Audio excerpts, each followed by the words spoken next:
We come to chapter 3, Chitta Vaga, mind. 33. Just as an arrow maker straightens an arrow shaft, even so the discerning person straightens his mind, so fickle and unsteady, so difficult to guard and control. So a person who makes arrows, he has to straighten the shaft, make it very straight. Even so, we have to discipline our mind and make it straight. Otherwise, it's like a monkey, fickle and unsteady, so difficult to guard and control. But even though it is difficult to guard and control, we have to guard and control it, so that we become master of the mind rather than the mind become master of us, overpower us. We need to control our emotions instead of letting the emotions control us.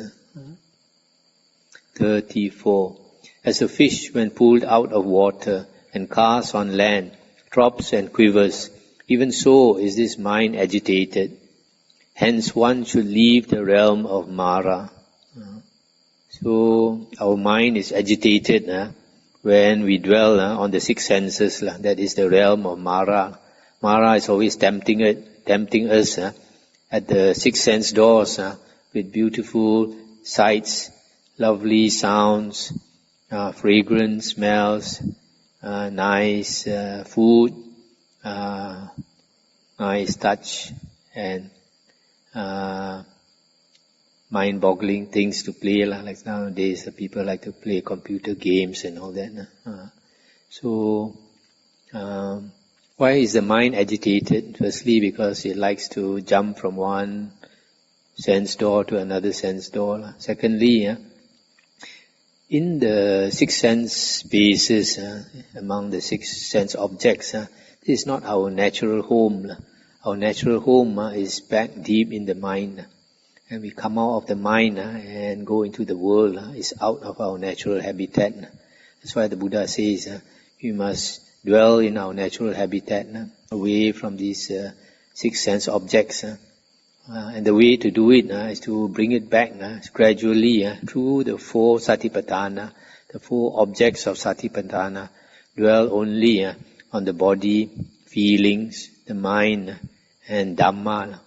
And by dwelling only on these four things, slowly it becomes less agitated. And then if you dwell on one only, all the time on one, then the mind becomes one-pointed, and it draws further into the mind. And then it's really, because it's back into the natural home, it's no more agitated. And then you feel the bliss, because you're back at home, the bliss and the delight. 35.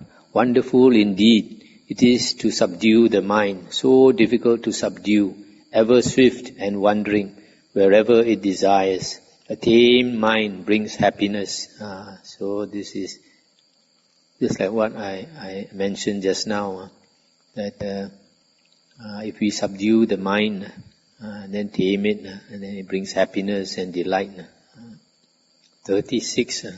Let the discerning person guard his mind, so difficult to detect and extremely subtle, wandering wherever it desires. A guarded mind brings happiness. In one of the suttas, the Buddha said, an undisciplined mind is a source of great suffering. A disciplined mind is a source of happiness. So, if we don't guard our mind, and then it is uncontrolled, then it is a source of great suffering for us. See, nowadays a lot of people, they have a lot of mental suffering, depression and all that, because they don't know how to guard the mind, how to subdue the mind, how to tame the mind. So only a world teacher like the Buddha can teach us how to be healthy, mentally healthy. 37. Dwelling in the cave without form, the mind wanders far and moves alone. Those who subdue this mind are liberated from the bonds of Mara. This dwelling in the cave probably is the cave of the body. This mind is without form. It wanders far and wide. So we have to discipline it, don't allow it to wander here and there. Then only we are liberated from Mara. Mara is always tempting us, tempting the mind to wander here and there with all the six sense baits. 38. Wisdom is not perfected in one whose mind is not steadfast, who knows not the good teaching, and whose faith wavers. If the mind is not steady, and if you don't know the Dhamma, so you don't have faith, you cannot have wisdom. To have even a little bit of wisdom, the mind must be still. If the mind is not still, it's like a pool or a lake, where the water is muddy, and the wind moves the surface of the water. You have waves moving. So if you look into the water, you cannot see the fish, you cannot see the plants in the weeds and all that, because the mind is disturbed by the water. So in the same way, we cannot understand ourselves if our mind is moved, if our mind is wavering all the time, wandering all the time. Only when the mind is still, then we can look inwards and understand ourselves and get wisdom. 39. There is no fear for an awakened one whose mind is not sodden or saturated by lust, nor afflicted by hate, and who has gone beyond both merit and demerit. The awakened one, like the Buddha, there's no more lust and no more hate. So I also gone beyond doing good and not doing good. How come gone beyond doing good and not doing good? Because he has no more of a self. Because a person without a self, enlightened being, whatever he does, he does not create karma, because he has no more that self behind the action, no more that force of the ego behind the action. So a person like the Buddha, whatever he does, whatever happens, he's unmoving. There's no ego to be moved. That's why sometimes in the suttas we find, especially like the Mahayana suttas, they always say the Buddha is das, ru putong, das unmoving. Number 40, realizing that this body is as fragile as a clay pot, and fortifying this mind with a well-fortified city, fight out Mara with the sword of wisdom, then guarding the conquest, remain unattached. You must realize that this body is fragile, that one day, in a very short time, you will pass away. And so we have to fortify the mind with... How to fortify the mind is to use all the things all the weapons that Buddha gave us. What are these weapons? Like the 4 Satipatthana, the 4 Iddhipada, the 4 right efforts, the 5 faculties, the 5 powers, the 7 factors of enlightenment, Bojjhanga, 7 Bojjhanga, and then the Noble Eightfold Path. These are all our weapons to fortify our mind. When we practice, we strengthen our mind, fight with Mara, and then guarding the conquest, remain unattached. When we win any of the, as we progress, as we fight, and we win stage by stage, the first Aryan path, then the first Aryan fruition, the second Aryan path, second Aryan fruition. These are all the grounds that we gain. And then when we win, we should be unattached to whatever we gain. We understand no self. 41. Before long, alas, this body will lie upon the earth, cast away and lifeless, like a useless log. This one you must remember very well. As I mentioned to you just now, somebody that was coming here, suddenly he realize that he's got cancer. If we understand really that we're going to die very soon and we accept it, then when we get cancer, we are not alarmed. We know we are going to die, whether we get cancer or we don't get cancer, we're still going to die. Sometimes people say this person died of cancer, that person died of hepatitis, that person died of heart attack. Actually, basically, all of them died because of impermanence. So we all die because of impermanence, not because of this sickness and that sickness. Even if we don't have sickness also, we still must die. 42. Whatever harm an enemy may do to an enemy, or a hater to a hater, an ill-directed mind inflicts on oneself greater harm. What is an ill-directed mind? A mind that does not have right view. If a mind is without right view, then it is directed in the wrong way. And what is the wrong way? The way of greed, hatred and delusion. So because of greed, hatred and delusion, you do all the wrong things. So you are harming yourself more than anyone can harm us. Our greatest enemy is ourselves, and our greatest friend is also ourselves. If you know how to direct your life in the right way, you are your greatest friend. If you don't know and direct your mind, your life in the wrong way, you are your greatest enemy. For example, if somebody he thinks it's very nice to commit adultery, very enjoyable. So he thinks he's doing himself a favor by having this pleasurable relationship. But actually he's harming himself because at the end of it, at the end of life, he has to pay such a high price that it's not worth it. But because people don't understand this law of karma vipaka, so we think we are getting a good bargain. Actually, it's not a good bargain. So it's only by understanding the Dhamma that we understand what is good for us, what is not good for us. 43. Neither mother, father, or any other relative can do one greater good than one's own well-directed mind. This one the same way. Even your parents cannot do more for you than yourself if you know how to direct your mind properly. The most our relatives can do for us is just to benefit us in a material way in this lifetime. But if we know how to benefit ourselves, we not only benefit ourselves in this lifetime, but many, many lifetimes to come.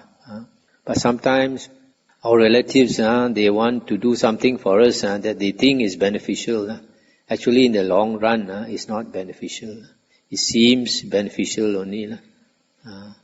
And then later, when at the end of life, then we realize actually it's not beneficial. Sometimes we do something, it seems not only unbeneficial, sometimes it seems cruel, but it may not be. For example, when the Buddha left his family to take up the life of a renunciant, his father was very hurt, his mother was very hurt, his wife. But after he became enlightened, he came back and helped them with the Dhamma so that they became Arya also. So sometimes, like in this case, you think he's cruel. A lot of people, worldly people think, how can the Buddha leave the family when the son is just born? And so they think the Buddha is not being human, not being humane. But actually, he in that way, he benefits the family more than staying at home. If he stayed at home, how much can he benefit? He can only make them happy, make them secure in the false security, thinking that they are rich, they have a good life, there's a good family and all that. But actually, when we enjoy life, we use up our blessings, and we have to pay for it, and we are short of blessings at the end of life. Then we go to a bad rebirth. Unless you know how to lead your life according to Dhamma, then you can enjoy and build up your blessings. But nothing, even you build up your blessings, as long as you have not become an Arya, you have not got out of this cycle of birth and death, then you are definite to fall into the ghost realm, the animal realm, and the hell realm again and again and again and again. So the biggest favor he has done them is to renounce the family life. When somebody renounces the family life, it hurts the family members very much. But in hurting the family members, they actually, you do them a favor, because then they understand impermanence faster than at their deathbed. If they were to understand impermanence on their deathbed, they cannot do anything about it. But if they see somebody in the family has renounced, and then it hurts them so much, then they realize life is so impermanent. Something like this also can happen. Then they start to let go. When they start to let go, then they, on their deathbed, they don't have to let go so much. They have already let go. There's something I saw with my mother also. When I renounced, she hurt her a lot. But after that, she let go. In the last few years of her life, there was not much to let go already. She had already let go. She was happy. So I'll end here. Anything to discuss? You can see from here these words of wisdom. Only somebody with great wisdom like the Buddha can speak words like this.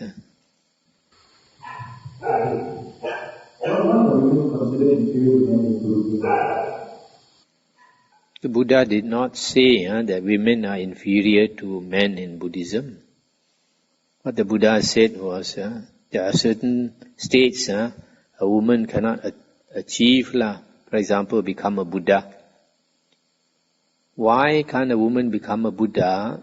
You can understand when you read or you learn how the Buddha struggled to attain enlightenment.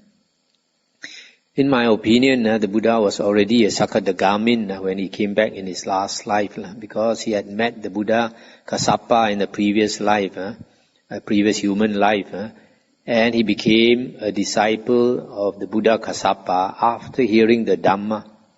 You see, when his friend Gatikara tried to persuade him in that life with the Buddha Kassapa to go and see the Buddha, he refused. He was a Brahmin. He didn't appreciate the Buddha. He said, what's the point of seeing your Shivaling monk? So many times his friend pulled him until he could not say no. Then only he went, and he didn't pay respect to the Buddha Kassapa.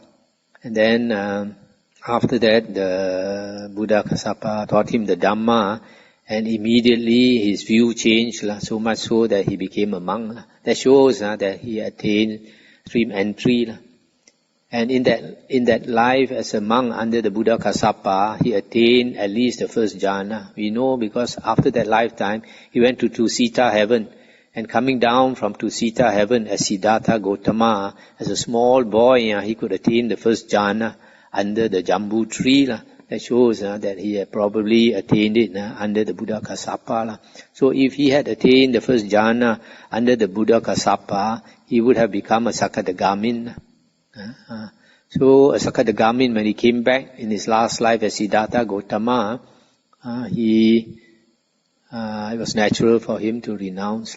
So after he renounced, the suffering he went through was so much. The Buddha said, you cannot find another person on the spiritual path who suffered more than him. And he said, at the most, you can find only somebody who equal his suffering. Never more than him, whether it's a past, present or future. So that type of suffering For a person, when like a Sakadagamin, he comes back in his last life, there's no Dhamma. Because there's no Dhamma in the world, he has to struggle extremely hard. There's no proper teacher. So he struggled so hard until he nearly died. That type of suffering, a woman cannot. Because the woman has a nature to protect life. That's why it's the nature of a woman to look after babies, to bring up babies, because it's a nature to protect. So that's why it's very rare for a woman to find a woman who can come to that stage of willing to kill. The Buddha was willing to kill himself to attain enlightenment. He struggled until he was all bones. The eyes jutted in, the bones jutted out, and he had no stomach. When he touched his stomach, he could feel his spine. He had no backside. So he said, let the blood dry up. You continue his struggle. It doesn't matter. The blood dry up and the bones wither away. But you never slacken his energy. That type of effort a woman cannot attain. So that's why a woman cannot become a Buddha. But a woman can become a Arahant. Same as man. So even men also, a lot of men cannot become a Buddha because it takes so much effort. So a woman can become Arahant, which is equivalent. The enlightenment is the same. A woman cannot become a wheel-turning monarch. A wheel-turning monarch who rules the whole world. A woman cannot become Sakadeva Raja. So only these few things a woman cannot become. Cannot become a Brahma. Okay? Otherwise, a woman is not inferior to a man.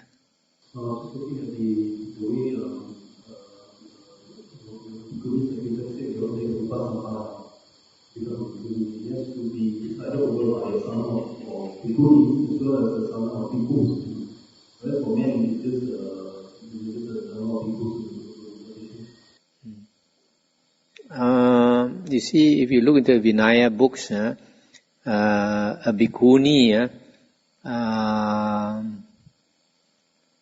the Vinaya rules seem to be more rules for the nun, for the bhikkhuni than for the bhikkhu. And it has to do with probably with women being more emotional, because in women the emotions are stronger. So maybe because of that. Also because the women are the weaker sex. The Buddha at first was reluctant to ordain nuns. And my opinion is that because the Buddha didn't want to take up this burden of looking after nuns. Once nuns ordain, if they live on their own, they might come to harm. They might be raped and all that. So the nuns, they always had to stay close to the monks. And the monks had to kind of look after them. Every 2 weeks they have to come for a teaching. And the Vasa period, rains period, they cannot stay alone. They have to stay with the monks and all that.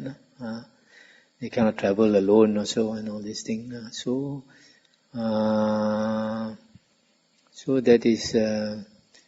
So it's not that the Buddha was heartless. Didn't want to ordain women. It's just that it's a burden to the monks. But like now, what is happening in the West is they ordain women, but they don't allow the women to stay with the monks. The women go off and stay on their own. Do you think it's easy for the women to look after the monastery? All women?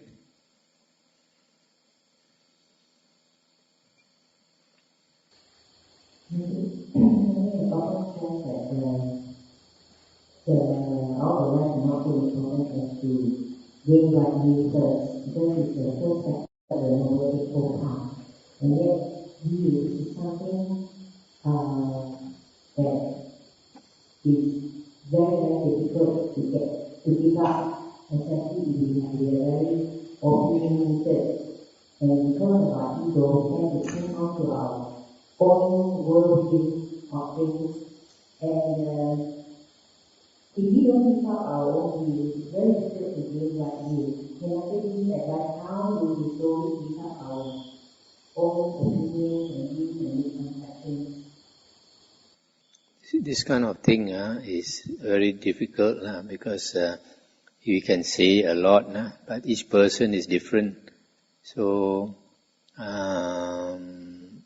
whether the Dhamma is very well explained by the Buddha already, and also the Vinaya, but a lot of people find it hard to follow because of their own personal opinions, because of their own personal pride and all these things. So it's not to me. There's not much point to talk a lot about it. Everything the Buddha has stated.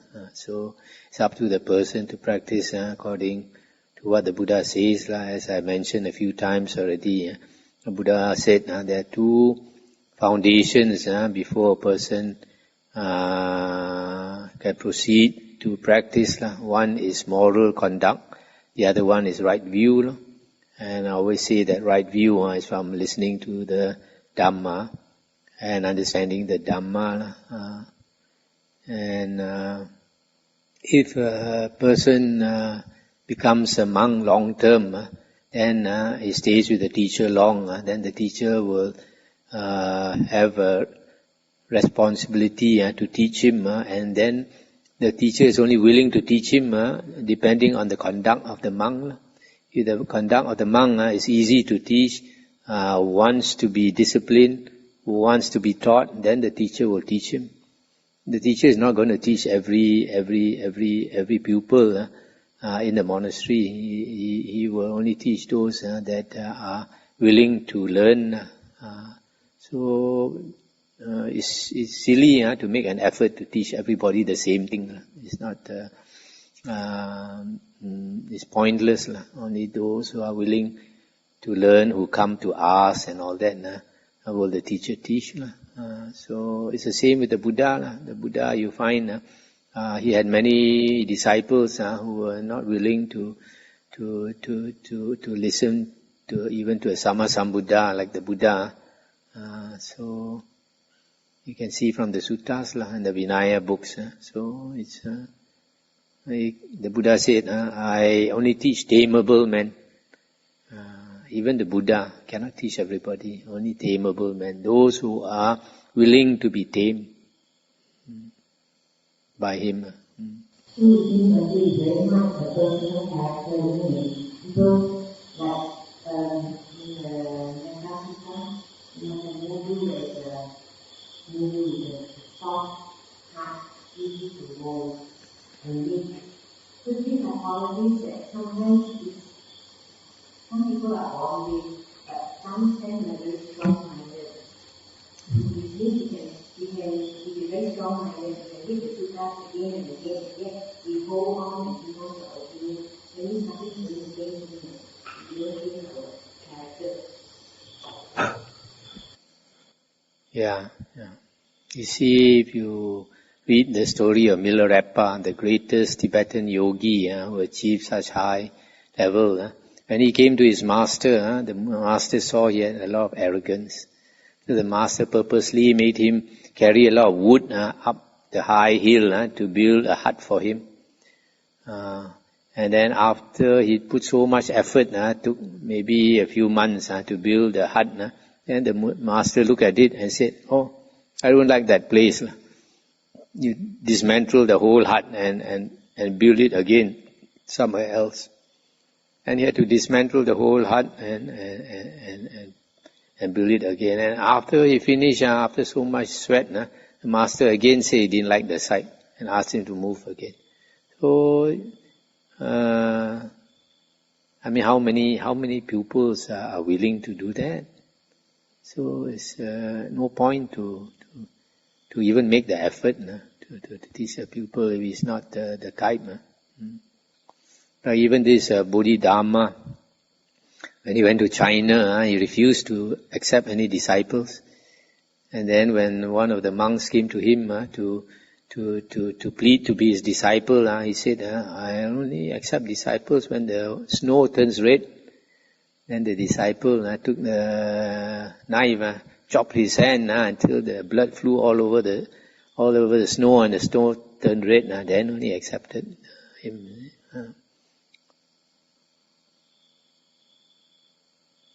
How shall we end now?